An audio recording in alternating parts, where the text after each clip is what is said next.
دین کی معلومات کے لیے چینل کو سبسکرائب کریں۔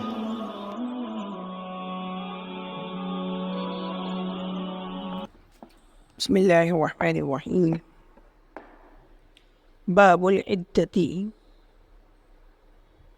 عدت کا بیان۔ قال اللہ تعالی، اللہ تعالیٰ کا ارشاد ہے، اعوذ باللہ من الشیطان الرجیم، بسم اللہ الرحمن الرحیم۔ والذین يتوفون منکم ويذرون ازواجا يتربصن بانفسهن 4 اشہر وعشرا، اور تم میں سے جو شخص وفات پا جائے اور اپنی بیویوں کو چھوڑ جائے تو وہ عورتیں جن کے شوہر کا انتقال ہو گیا ہے اپنے آپ کو روکے رکھیں گی 4 مہینے اور 10 دن، یعنی 4 مہینے 10 دن اور عدت کریں گی وہ عورتیں جن کی شوہر کا انتقال ہو گیا ہو۔ وقال تعالی، اور اللہ تعالیٰ نے فرمایا، والمطلقات يتربصن بانفسهن 3 قروء، اور وہ عورتیں جن کو طلاق پڑی ہو وہ اپنے آپ کو روکے رکھیں گی 3 قروء۔ قروء سے مراد بعض علماء نے حیض لیا ہے اور بعض علماء نے زمانۂ طہر لیا ہے۔ احناف کے نزدیک یہاں حیض مراد ہے، یعنی کہ جن کو طلاق پڑی وہ 3 حیض تک اپنے آپ کو روکے رکھیں گی، 3 پیریڈ تک حیض کے 3 پیریڈ گزر جائیں گے تو ان کی عدت مکمل ہو جائے گی۔ وقال تعالی، اور اللہ تعالیٰ نے ارشاد فرمایا، وَأُولَاتُ الْأَحْمَالِ أَجَلُهُنَّ أَن يَضَعْنَ حَمْلَهُنَّ، اور وہ عورتیں جو پیٹ سے ہوں، پیٹ والی ہیں، مطلب جن کی پیٹ میں بچہ ہو،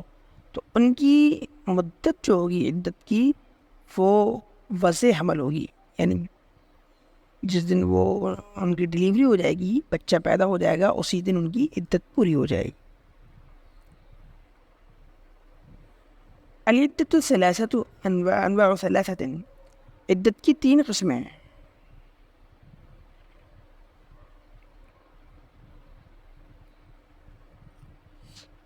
عدت الوفات و عدت الطلاق و عدت الوطء۔ نمبر 1 عدت وفات، نمبر 2 عدت طلاق، نمبر 3 عدت وطء۔ عدت الوفات، وفات کی عدت۔ اما عدت الوفات فهي في حق الحرة 4 اشہر و10 صغيرة كانت أو كبيرة دخل بها زوجها أو لم يدخل، لقوله تعالى والذين يتوفون منكم ويذرون أزواجا۔ جہاں تک عدت وفات کا تعلق ہے تو عدت وفات آزاد عورت کے حق میں 4 مہینے اور 10 دن ہے، خواہ وہ آزاد عورت بچی ہو یا بوڑھی ہو، اس کے شوہر نے اس سے دخول کیا ہو یا دخول نہ کیا ہو۔ اللہ تبارک و تعالیٰ کی اس قول کی وجہ سے والذین یتوفون منکم ویذرون ازواجا اخیر تک جو ہم نے بھی اوپر پڑھا تھا اور اس کا ترجمہ بھی ہو چکا ہے۔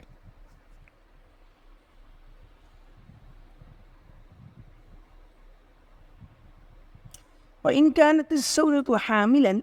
فانقضاء عدتها بوضع حملها إذا كانت تاما أو كانت سقطا مستبين الخلق قصرت المدة أو طالت۔ اور اگر بیوی حاملہ ہو یعنی پیٹ سے ہو تو اس کی عدت پوری ہو جائے گی اس کے وضع حمل کے وقت، یعنی جس دن اس کی ڈلیوری ہوگی بچہ پیدا ہوگا اسی وقت عدت مکمل مانی جائے گی، خواہ بچہ مکمل پیدا ہوا ہو یا مرا ہوا ہو لیکن اس کے اعضاء ایک دم واضح طور پہ بن چکے ہوں۔ مدت اس صورت میں کم بھی ہو سکتی ہے، مثلا جس دن طلاق ہوئی یا وفات ہوئی شوہر کی اس کے 1 دن بعد ہی جو ہے کہتے ہیں ڈلیوری ہو گئی تو اس کی 1 دن میں ہی عدت پوری ہو جائے گی،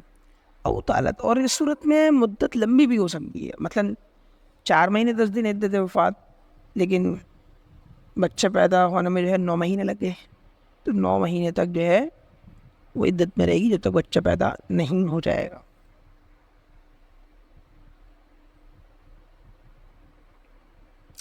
عدت الطلاق، طلاق کی عدت۔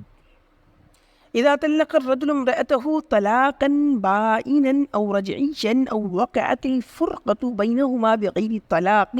وهي حرة ممن تحيض فعدتها 3 أقراء والأقراء هي الحیض. جب آدمی اپنی عورت کو، اپنی بیوی کو ایک طلاق بائنہ یا رجعیہ دے دے، یا ان دونوں کے درمیان بغیر طلاق کے ہی جدائیگی واقع ہو،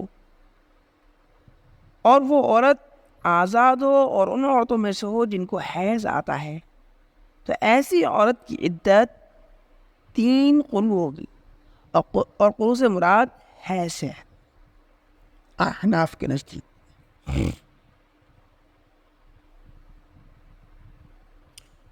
وَإِن كَانَتْ لَا تَحِيضُ من صغر أو كبر فعدتها 3 أشهر. اور اگر عورت ایسی ہو جس کو بچی ہونے کی وجہ سے یا بوڑھی ہونے کی وجہ سے حیض نہ آتا ہو، تو ایسی عورت کی عدت 3 مہینے ہوگی. وَإِن كَانَتْ حَامِلًا فَعِدَّتُهَا أَن تَضَعَ حَمْلَهَا. اور اگر عورت پیٹ سے ہو، یعنی اس کے پیٹ میں بچہ ہو، تو اس کی عدت جو ہے یہ ہوگی کہ وہ اپنے حمل کو وضع کر دے، یعنی کہ اس کے بچہ پیدا ہو جائے، اس کے یہاں ولادت ہو جائے، تو جیسے ہی بچہ پیدا ہوگا اس کی جو عدت پوری ہو جائے گی. عدت الموضوعۃ، اس عورت کی عدت جس سے وطی کی گئی ہے. والمنكوحة نكاحا فاسدا والموطوءة بشبهة عدتها 3 حيض في الفرقة والموت. وہ عورت جس سے فاسد طور پر نکاح کیا گیا ہو، یعنی کہ اس کا نکاح جو ہے صحیح نہ ہوا ہو، یا یہ کہ کسی عورت سے شبہ میں وطی کر لی گئی ہو، اپنی بیوی سے بچ کے کسی عورت سے وطی کر لی، تو ان دونوں پر بھی جو ہے کہ کہتے ہیں عدت لازم ہوگی. تو ان کی عدت جو ہوگی وہ 3 حیض ہوگی، خواہ ان کے درمیان میں جدائیگی کرائی گئی ہو یا ان میں یہ جس نے وطی کی ہے اس کی موت ہوئی، دونوں حالتوں میں 3 حیض ہی ہوگی.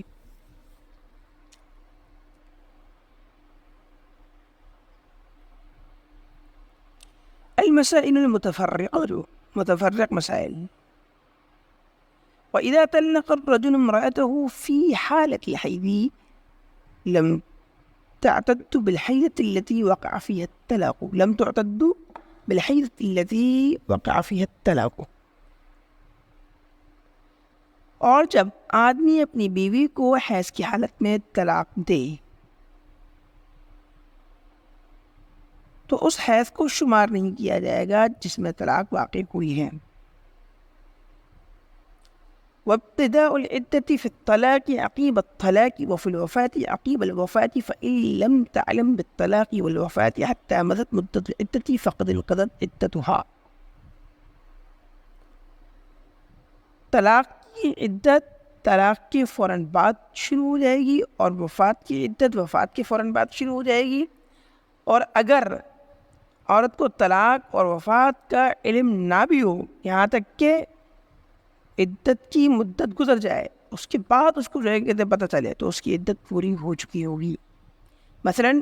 شوہر کا انتقال ہو گیا اور انتقال کے 4 مہینے 10 دن بعد اس کو پتہ چلتا ہے، تو اب وہ عدت میں نہیں بیٹھے گی، اس کی عدت پوری ہو گئی. یہ عدت جو ہے اسی وقت سے شروع ہو جاتی ہے جب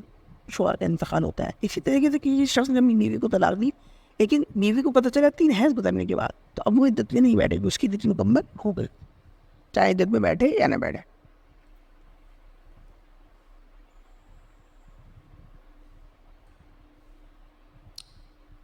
والعدة في النكاح الفاسد عقيب التفريق بينهما أو عزم الواطي على ترك وطئها.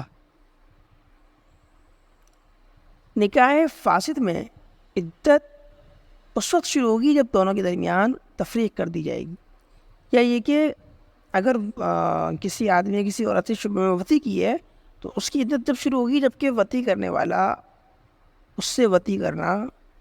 چھوڑ دے گا، یعنی اس کا ارادہ کر لے گا جب اس کو پتہ چلا کہ ہاں میں غلط کر رہا تھا، جب سے وہ ارادہ کر لے گا میں وطی نہیں کر رہا، اس وقت سے اس کی عدت شروع ہو گئی.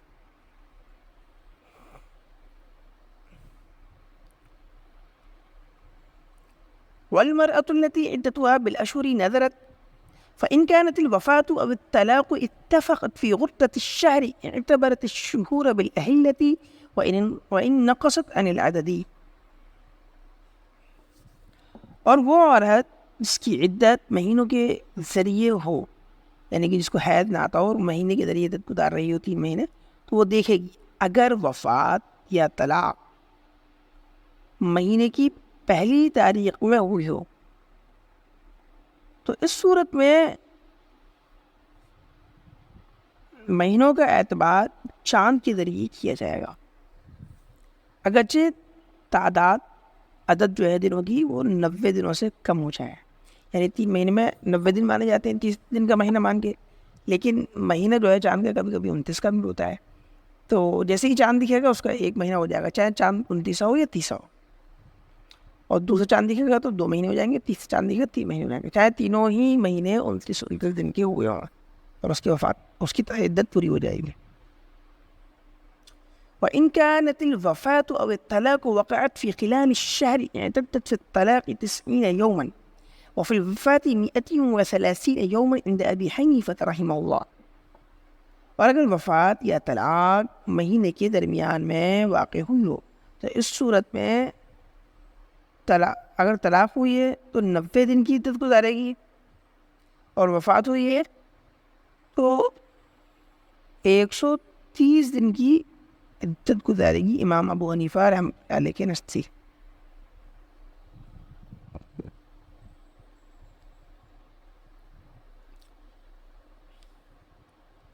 ما يجب على المعتدة من الإحداد وغيره، معتدہ پر سوگ منانے کے تعلق سے یا اس کے علاوہ جو چیزیں واجب ہوتی ہیں ان کا بیان۔ معنی الاحداد، سوگ کا مطلب الاحداد هو الاجتناب عن جميع ما يتزين به النساء من الطيب ولبس الثوب المصبوغ والمطيب بالأصفر والزعفران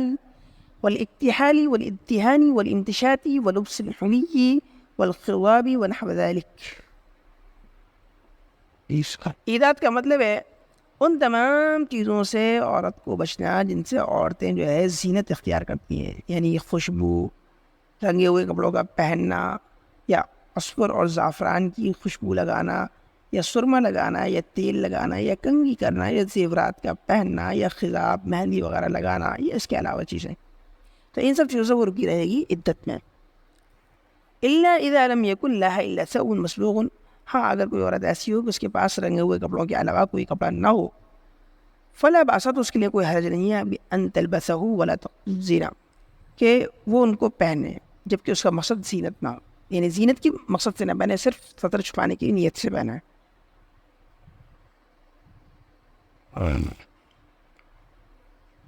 من یجب علیہ الاحداد، کس عورت پر سوگ منانا واجب ہے۔ ويجب الإحداد على كل معتدة بالغة عاقلة مسلمة حرة بانت من زوجها بواحدة أو 3 أو مات عنها زوجها۔ سوگ منانا ہر اس معتدہ پر واجب ہے جو بالغ ہو، عقل مند ہو، مسلمان ہو، آزاد ہو، اور وہ اپنے شوہر سے جدا ہو گئی ہو، چاہے 1 طلاق کے ذریعے ہوئی ہو یا 3 طلاق کے ذریعے ہوئی ہو، یا اس کا شوہر مر گیا ہو، ان تمام صورتوں میں معتدہ سوگ منائے گی۔ ولا يجب الإحداد على المطلقة طلاقا رجعيا، اور جس عورت کو طلاق رجعی پڑی ہو اس کے لیے سوگ منانا واجب نہیں ہے۔ ولا ينبغي أن تخطب المعتدة ولا بأس بالتعريض في الخطبة، اور عدت گزارنے والی عورت کو نکاح کا پیغام دینا مناسب نہیں ہے، ہاں اشارے میں پیغام دیا جائے تو اس میں کوئی حرج بھی نہیں ہے۔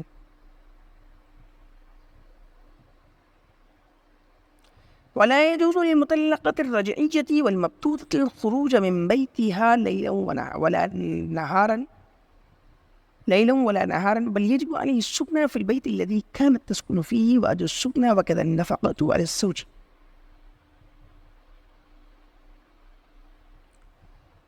اور مطلقہ رجعیہ یا مبتوتہ، یعنی وہ عورت جس کو 3 طلاق پڑی ہو یا طلاق بائنہ پڑی ہو، ان سب عورتوں کے لیے اپنے گھر سے نکلنا نہ ہی دن میں جائز ہے اور نہ ہی رات میں، بلکہ ان کے اوپر واجب ہوگا کہ وہ اس گھر کے اندر رہیں جہاں وہ رہتی تھیں پہلے سے، اور رہنے کا کرایہ اور اسی طرح خرچہ شوہر کے ذمے ہوگا، یعنی کھانے پینے کا خرچہ عورت کا شوہر کے ذمے ہوگا۔ وأما المتوفى عنها زوجها فلا بأس بأن تخرج بالنهار في حوائجها ولا تبيت في غير منزلها الذي تعتد فيه لأن نفقتها عليها فتحتاج إلى الخروج لإصلاح أمرها۔ اور ہاں، جس عورت کا شوہر مر گیا ہو تو اس کے لیے کوئی حرج نہیں ہے کہ وہ دن میں نکلے اپنی ضرورتوں کو پورا کرنے کے لیے، اس لیے کہ اس کا خرچہ اسی پر ہوتا ہے، تو اسے ضرورت ہوگی نکلنے کی اپنے معاملات کی درستگی کے لیے۔ ہاں البتہ وہ عورت جو ہے جس گھر میں عدت گزار رہی ہے اس کے علاوہ کسی اور گھر میں رات نہیں گزارے گی، رات اسی گھر میں گزارے گی جس میں وہ عدت گزار رہے ہیں۔ ثم منزلها الذي تؤمر بالسكنى والاعتداد فيه هو الموضع الذي كانت تسكنه قبل مفارقة الزوج وقبل موته، سواء كان الزوج ساكنا فيه أو لم يكن ساكنا۔ پھر وہ گھر جس میں رہنے کا عورت کو حکم دیا جائے گا اور اس میں گزارنے کا حکم دیا جائے گا وہ جگہ ہوگی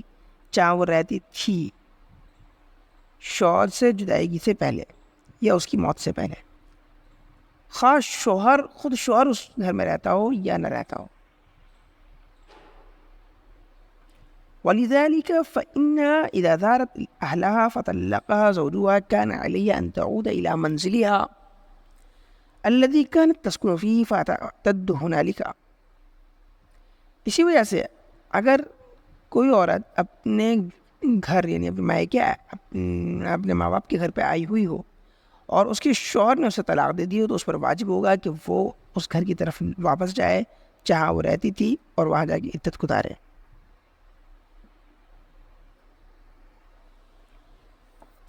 متى يجوز لها الخروج من بيت زوجها؟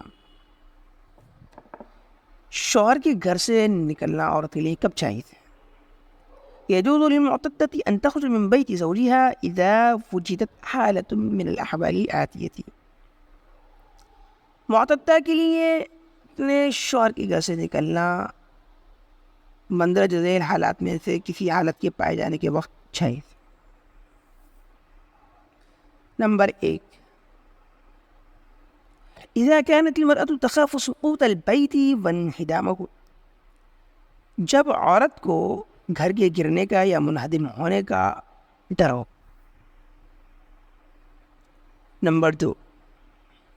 اذا خافت ان يغار على متاعها، جبکہ عورت کو یہ خوف ہو کہ اس کے سامان کو لوٹا جا سکتا ہے۔ نمبر 3، اذا كان البيت بأجرة ولا تجد ما تؤديه في أجرته في عدة، گھر کرائے کا ہو اور عورت کے پاس اتنی رقم نہ ہو جس کو وہ اس کے کرائے میں ادا کر سکتی ہو عدت کے دوران۔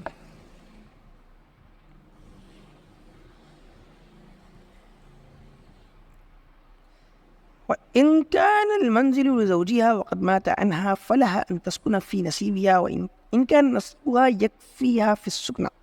ولكن تستر عن سائر الورثة ممن ليس بمحرم لها۔ اور اگر گھر اس کے شوہر کا ہو جو اسے چھوڑ کر مر گیا ہو تو اسے یہ اختیار ہوگا کہ وہ اپنے اس حصے میں رہے جو اس کو وراثت میں شوہر کی طرف سے ملا ہے، اگر اس کا اتنا حصہ اس کے رہنے کے لیے کافی ہو، لیکن اس صورت میں باقی تمام ورثہ سے وہ پردے میں رہے گی جو کہ اس کے محرم نہیں ہیں، یعنی جو ورثہ شوہر کے اس محرم رشتہ دار نہیں ہیں ان سے وہ پردہ کرے گی۔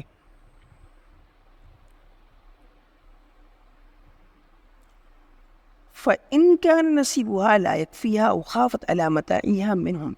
فلا أن تنتقل ويكون ذلك عذرا۔ ہاں اگر اس کا وہ حصہ جو اس کو وراثت میں ملا ہے اس کے لیے کافی نہ ہو رہنے کے لیے، یا اسے ان لوگوں سے اپنے سامان پر خوف ہو، تو اس کو یہ اختیار ہوگا کہ وہ منتقل ہو جائے اس جگہ سے، اور یہ اس کے لیے عذر مانا جائے گا۔